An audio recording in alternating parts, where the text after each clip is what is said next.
또 가정에서 걱정거리가 없었으면 좋겠고, 자녀가 하는 그 모든 일들이 탄탄대로 열려지기를 간절히 소망하며 살아가지. 또 때로 우리가 기도할 때 기도 응답이 빨리 내 삶 속에 응답되어져서 어려운 환경들이 극복되어지고 회복되어지기를 우리는 원합니다. 그래서 그럴까요? 우리는 일부러 힘든 길을 선택하고 싶어하는 마음이 있을까요? 없을까요? 없지요. 누가 힘든 것을 선택하겠습니까? 그래서 우리는요, 인생에 힘든 일이 찾아오면 왜라는 질문을 하나님께 던질 때가 있어요. 왜 내 삶이 어려울까요? 왜 하나님 나의 기도는 응답이 더딜까요? 하나님 나와 함께 하신다고 말씀하는데 왜 고난이 끝나면 또 다른 고난이 내 삶에 찾아올까요? 오늘 이스라엘 백성들의 모습이 이와 같았습니다. 하나님 가운데 애굽에서 출애굽하여서 홍해 반대를 건너서 그들이 기대했던 것은 뭐냐면 하나님 놀라우신 그 큰 은혜를 경험했거든요. 그들이 원한 것은 바로 편안하게 가나안 땅을 들어가는 것이었습니다. 그러나 희한하게도 하나님은 그들을 어디로 이끄시느냐? 광야로 이끄셔요. 이스라엘 백성이 생각하셨을 겁니다. 하나님의 놀라우신 큰 은혜로 구원을 내셨으면 어려움 없이 편안하게 가나안 땅을 밟게 하시면 될 텐데 왜 굳이 우리에게 광야를 허락하셨을까?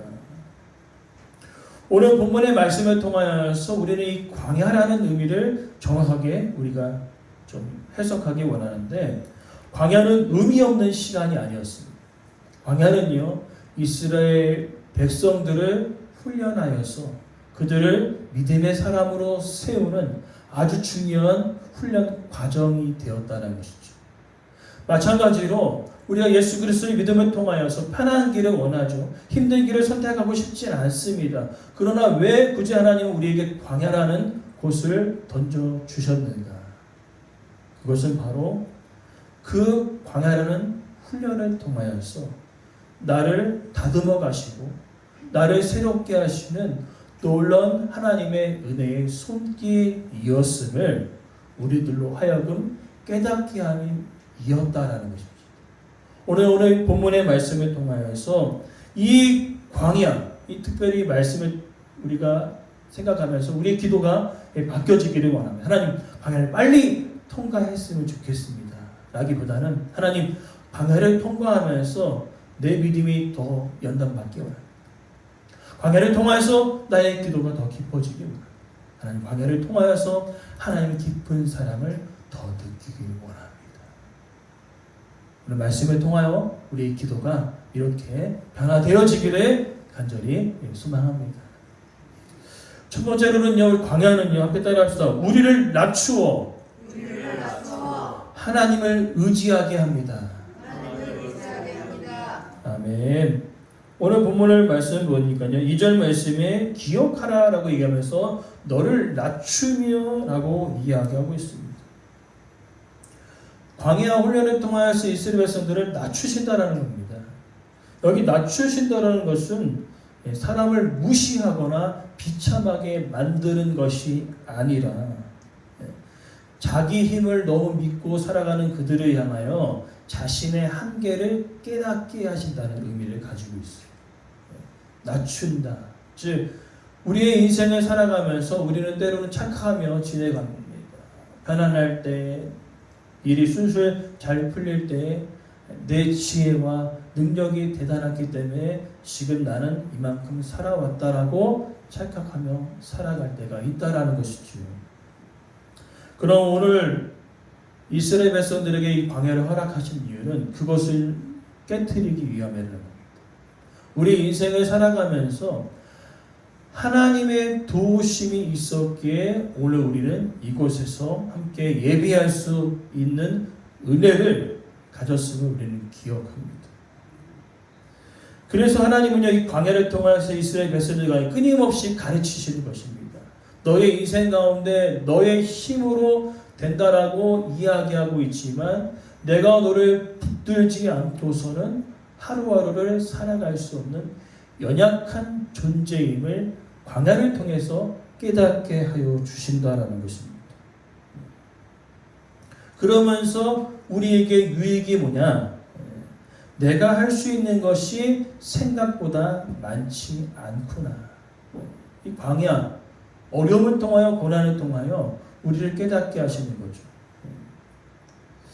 일상적인 예를 우리가 좀 쉽게 살펴보자면 평소에 별 문제 없이 살아가다가요, 큰 문제를 우리가 만나게 될 때에 우리는 어떻습니까?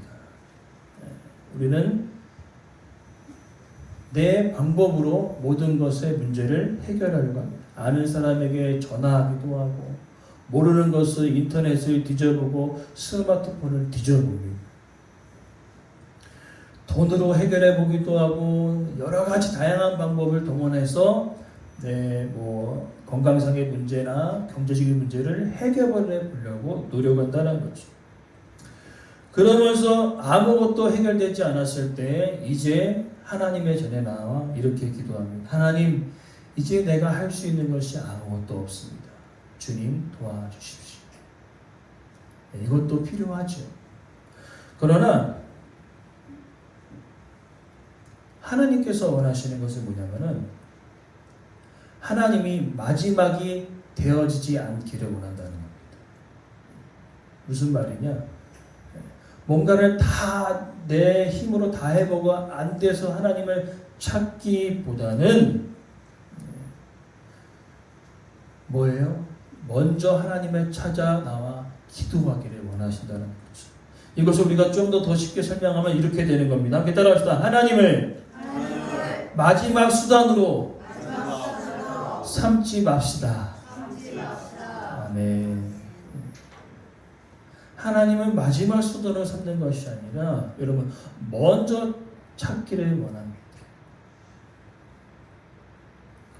오늘 이스라엘 백성들의 삶을 통하여서 이 광야를 통하여서 그들에게 이야기하시는 것은 모든 것을 다 찾아본 뒤에 하나님을 찾기를 원하시는 것이 아니라 아버지 대신 하나님을 먼저 찾아 기도하기를 원하셨다는 거죠. 그렇기 때문에 광야의 첫 번째 유익은 뭐냐? 따라합시다. 겸손이다. 아멘. 광야 훈련을 통하여 우리에게 유익이 오는데 가장 첫 번째 유익이 뭐라고요? 우리를 낮추시는, 내 힘의 한계를 느끼게 하시는 겸손을 우리에게 주신다는 거죠. 그리고 두 번째는요, 함께 따라합시다. 광야는 우리의 마음 속에 무엇이 있는지 드러내십니다. 아멘. 오늘 본문을 보니까요, 하나님께서 그들을 낮추시고 시험하셨다라고 이야기하고 있습니다. 여기 시험하셨다는 것은 뭐냐면요, 광야를 통하여서 이스라엘 백성들의 마음속에 무엇이 있는지를 드러나게 하셨다라는 것입니다. 여러분, 실제로 우리가 신앙생활을 우리가 경험해 봤으면 우리가 아마 반드시 아실 것이에요. 평안할 때 우리의 믿음이 드러날까요? 뭔가 우리의 기도 응답이 잘 되고 또한 내가 계획했던 것들이 모든 것이 잘 이루어질 때 우리의 믿음이 드러날까요? 아닙니다. 어디서 우리의 믿음이 드러납니까? 기도했는데 응답이 더딜 때, 내가 원하는 길이 막혔을 때, 건강한 줄 알았는데 갑자기 건강을 잃어버렸을 때, 그때 그 어려움 가운데 우리 마음속에 있는 것이 드러난다는 것입니다. 이스라엘 백성들은요, 그 광야 생활 가운데 그들에게 어려움이 왔을 때 그들의 마음에 있는 것이 드러났습니다. 뭐가 드러났을까요? 제가 예전에 우리 광야 생활하면서 한 글자가 아니라 세 글자를 기억하라 말씀드렸어요. 바로 그것은 원불교입니다. 원불교, 원망, 불평, 교만. 그들의 마음속에서 드러난 것은 원망이었고요, 불평이었고요, 교만이었다라는 것이죠. 그러니까 평소에 우리 하나님을 믿습니다. 평소에 하나님을 사랑합니다라고 얘기했다가 어려움이 왔을 때 어떻습니까? 일이 조금 어려워지면 불평부터 나오고요. 하나님의 은혜입니다라고 말하였다가 원하는 것을 얻지 못하면 원망을 드러내는 그런 모습들이 우리 가운데 있었다는 거죠. 자, 여러분, 여기 안에 뭐가 들었을까요? 여기 안에 뭐가 들어갔을까요? 물이 들어올 수도 있고 제가 커피를 따라 놓을 수도 있었겠죠. 자, 이 컵 안에 무엇이 들어있는가 알려면은 어떻게 해야 될까 제가? 아니죠. 이 컵을 흔들어 보면 됩니다. 맞춰서 아는 것이 아니라 여러분들의 이 컵 안에 무엇이 들었는지를 보여주기 위해서는 제가 이 컵을 사정없이 흔들면 흔듦을 통하여서 무엇이 나오겠죠? 커피를 안에 있었다면 커피를 쏟을 것이고 물이 안에 들었다면 물이 쏟아질 것입니다. 이것이 무엇이냐면은 우리의 마음도 마찬가지입니다. 우리의 마음에 뭐가 들었는지 절대 알 수 없어요. 그러나 우리의 삶이 뒤흔들릴 때 여러분 안에 있는 것들이 쏟아져 나옵니다. 쏟아져 나온다는 거예요. 물이 쏟아지고 커피가 쏟아지듯이 우리 삶이 뒤흔들릴 때 여러분 안에 있는 마음에 있는 것들이 쏟아져 나오는 거예요. 원망이 나올 수도 있고 불평이 나올 수도 있다는 거죠. 그러면 우리는 실망할 수밖에 없어요. 야, 내 믿음이 고작 이거밖에 없는가? 실망할 수 있죠. 그러나 여러분 오히려 잘된 것입니다. 내 연약함을 발견한 것이 내 연약함을 깨닫는 것이요 은혜입니다. 왜냐하면 내 약함을 깨달을 때 하나님의 강함을 알게 되거든요. 그래서 오늘 이 광야를 통하여 그들의 삶이 뒤틀릴 때 마음속에 있는 것들이 드러나게 되었죠. 뭐가 드러납니까? 원망이 드러나고 불평이 드러났습니다. 그래서 우리는요, 우리 인생의 광야를 만날 때 깨닫는 거예요. 우리 속에 있는 거. 야, 내가 하나님을 의지한다 했으면 돈을 더 의지했었구나. 하나님을 기쁘시게 하는 사람인 줄 알았더니 사람의 인정을 더 좋아하는 사람이었구나. 내 계획대로 되어질 때만 나는 감사하는 자였구나. 그것을 알게 되는 거예요. 광야를 통하여서. 근데 여러분 실망하지 마십시오. 왜냐? 내가 약해질 때 하나의 강함을 믿게 되거든요. 우리는 이렇게 흔들릴 때 내 믿음이 없는 것을 가지고 실망할 때가 있어요. 아유, 나는 이거밖에 안 되는구나. 거기에서 좀 더 나가자는 거예요. 아, 그렇지. 나는 이거밖에 안 되지만 나를 붙드신 하나님은 강하시구나. 여러분 거기까지 나가야 되는 거예요. 근데 대부분 어떻습니까? 나는 이거밖에 안 되는 놈이구나. 아, 내가 이렇게 오랫동안 신앙생활하는데 이것 때문에 내 삶이 무너지는가? 하면서 한탄하면서 주저앉아 있는 거예요. 대부분의 많은 사람들이.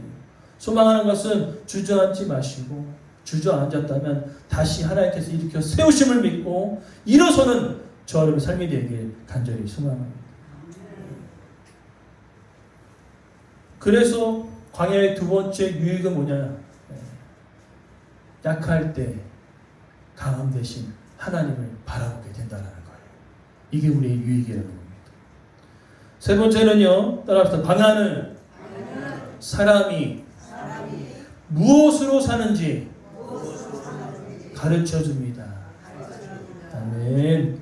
오늘 3절 보니까요, 사람이 떡으로 사는 것이 아니요 여호와의 입에서 나오는 말씀으로 산다라고 이야기하고 있죠. 여러분 이 말씀 여러분 잘 기억하십시오. 야, 우리는 이제 필요한 건 말씀만 있으면 되겠구나 라고 생각할 수 있어요. 근데 여기에서 우리는 그 의미가 아닙니다. 우리에게 이 땅을 살아가면서 떡이 필요하다는 것을 확실하게 이야기하고 있어요. 떡이 필요하다. 그러나 먼저가 중요한 거죠. 우리 삶의 우선순위가. 떡이 필요하지만 떡을 공급하시는 누구를 기억하라? 하나님을 기억하라는 말씀이 오늘 본문의 깊은 말씀이에요.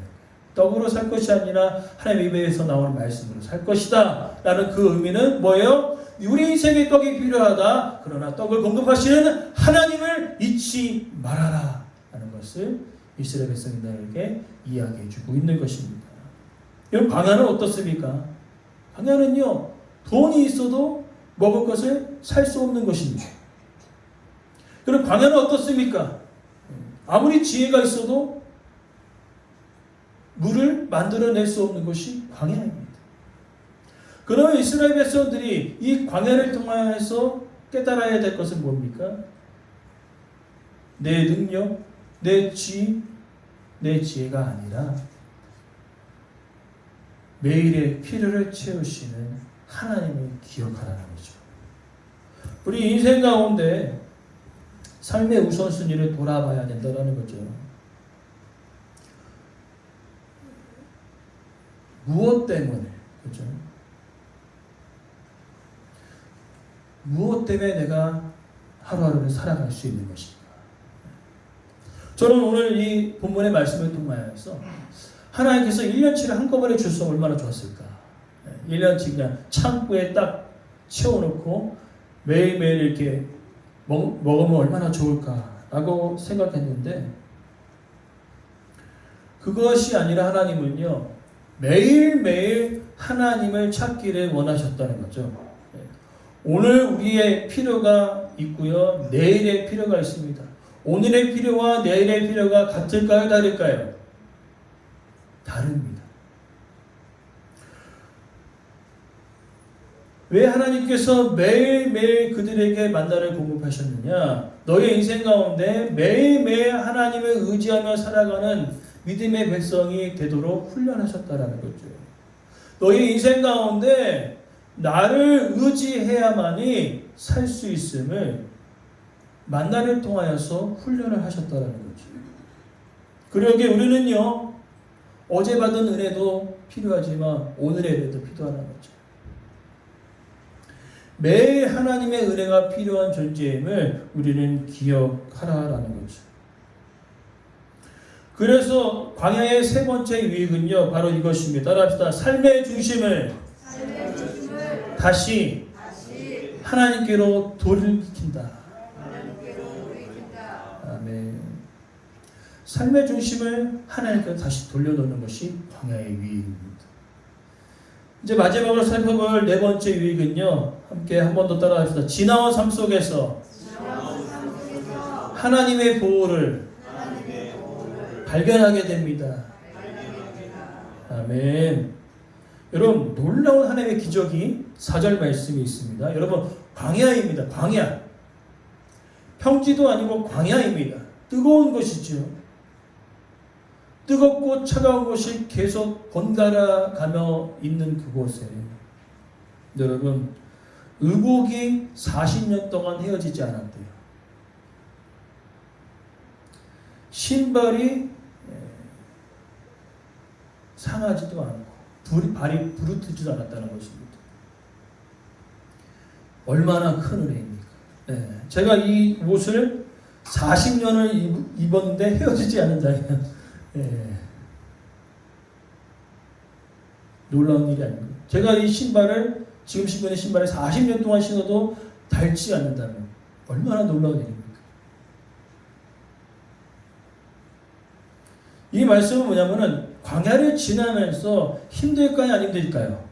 힘들어요.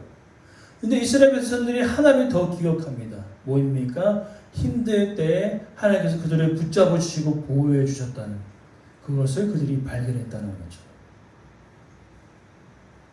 그러니까 광야에는 고난만 있는 것이 아니라 하나님의 보호하심도 있어요. 광야는 어려움만 있는 것이 아니라 하나님의 붙드심이 있다는 겁니다. 여러분, 우리의 인생 가운데 광야가 있지요. 경제적으로 어렵고 물질적으로 어렵고 건강상에도 어려움이 있을지라도 그것만 있는 것이 아니라 뭐예요? 내 삶을 회복해 하시고 내 삶을 치유하시는 하나님의 은혜도 따라온다라는 것이죠. 내가 40년 동안 버텨서 지금 이 자리에 온 것이 아니라 하나님께서 나를 붙들어 주셔서 오늘 이 자리에 온 것입니다. 물론 우리가 노력했지요. 물론 우리가 노력했습니다. 하루하루를 믿음으로 살아가기 위해서 엄청난 노력을 했습니다. 허리띠를 졸라맸습니다. 먹지 못한 그런 어려움도 있었습니다. 그러나 우리가 믿음의 눈으로 다시 돌아보면요, 허리띠를 졸라맸을 때에도, 눈물을 흘렸을 때에도, 먹지 못하였을지라도 하나님은 우리를 어떻게 합니까? 굶어서 죽지 않도록, 배고파서 죽지 않도록 우리를 붙드셨다는 거예요. 근데 우리는 어떻습니까? 우리는 없었던 것을 잘 기억하는 놀라운 머리를 가지고 있습니다. 이스라엘 백성들도 마찬가지입니다. 하나님께서 광야의 가운데 그들을 이끌으셨는데 늘 없었던 것을 기억해요. 물이 없습니다. 먹을 게 없습니다. 고기가 없습니다. 근데 이스라엘 백성들뿐만 아니라 우리도 그래요. 하나님, 물이 없습니다. 만나가 없습니다. 먹을 게 없습니다. 고기가 없습니다. 없는 것을 기억을 잘하죠. 저도 없었던 것을 많이 기억합니다. 어렸을 때 놀러가지 못했던 것을 기억하고, 놀이동산도 못 갔던 것을 가끔씩 기억하고, 없었던 것을 자주 기억하죠. 근데 저만 그런 것이 아니라 저 여러분도 다 그러실 거예요. 어렸을 때 못 먹고 못 놀고 못 누렸던 것을 여러분 다 기억하고 있지 않습니까? 아, 그때 돈이 부족했다. 그때 믿었던 사람이 떠나갔다. 그때 너무 힘들었다. 근데 하나님께서는요, 오늘 우리에게 이렇게 질문하십니다. 그래, 너 힘들었지. 허리 졸라맸지. 못 먹었지. 힘들었지. 못 놀았지. 근데 네 인생에 내가 함께 있었던 것은 기억하니? 하나님께서 우리에게 물으시는 거예요. 그래도 너가 힘들 때, 허리띠 졸라맬 때, 눈물 흘릴 때 내가 함께 있었던 것은 기억하냐? 우리 이스라엘 백성들, 특별히 모세가 40년 광야를 회상하면서 이스라엘 백성들에게 이야기하는 거예요. 너희 그래, 고기 없었지, 물이 없었지, 떡이 없었지. 근데 지금까지 생존해서 이 가나안 땅을 앞두고 있는 이 시점에 하나님의 보호가 없었다면 너희들이 지금 생존하였겠느냐 라고 이야기하고 있는 것입니다. 눈물은 있었지만 혼자가 아니었다는 거죠. 배고픔이 있었으나 혼자가 아니었다는 거예요. 여러분, 이 고백이 나올 때에 저 여러분 가운데 내가 배고팠지만 하나님 함께 하셨습니다. 눈물 흘렸지만 하나님 붙드시 있었습니다. 라는 그러한 고백이 여러분 가운데 흘러나올 때에 여러분 광야를 바라보는 눈이 달라질 것입니다. 따라서 광야는 하나님이 없었던 장소가 아니라 오히려 하나님께서 나를 가장 사랑하셨던 장소다. 아멘. 이곳으로 바뀌는 거예요. 하나님이 없었던 장소가 아니라, 내 인생에 광야를 만났을 때 하나님이 없었던 것이 아니라 눈이 달라질 때, 야, 하나님께서 나를 너무나 사랑하셨던 장소였구나. 그것을 보게 되어진 거죠. 그래서 광야 훈련은 결국에는 우리가 어떠한 사람을 만드십니까? 바로 1절 말씀이 오늘 말씀의 핵심 주제입니다. 오늘 너는 명하는 모든 명령을 지켜 행하라. 무엇입니까? 하나님은 결국에는 우리를 말씀에 순종하는 사람으로 세우셨다는 거예요. 광야 훈련의 이 4개의 유익을 통하여 우리를 결국에는 어떤 사람을 만드시는 거예요? 말씀에 순종하는 사람으로, 믿음의 사람으로 빚으셨다는 것을 오늘 말씀을 통해 이야기한다는 겁니다. 광야 훈련의 열매가 무엇이었습니까? 결국에는 나를 믿음의 사람으로 세우셨구나. 결국에는 나를 말씀에 순종하는 사람으로 세우셨구나. 결국에는 나를 기도하는 사람으로 세우셨구나 하는 것을 알게 되어진다는 겁니다. 사람마다 다 다르죠. 그때 아는 사람이 있고요. 시간이 흘러서 깨닫는 사람이 있습니다. 보통은 어떨까요? 여러분 시간이 흘러서 아셨어요? 아니면 그때 아셨어요? 아마 시간이 흘러서 아셨을 것입니다. 아, 그때 하나님이 붙드셔 있으셨구나.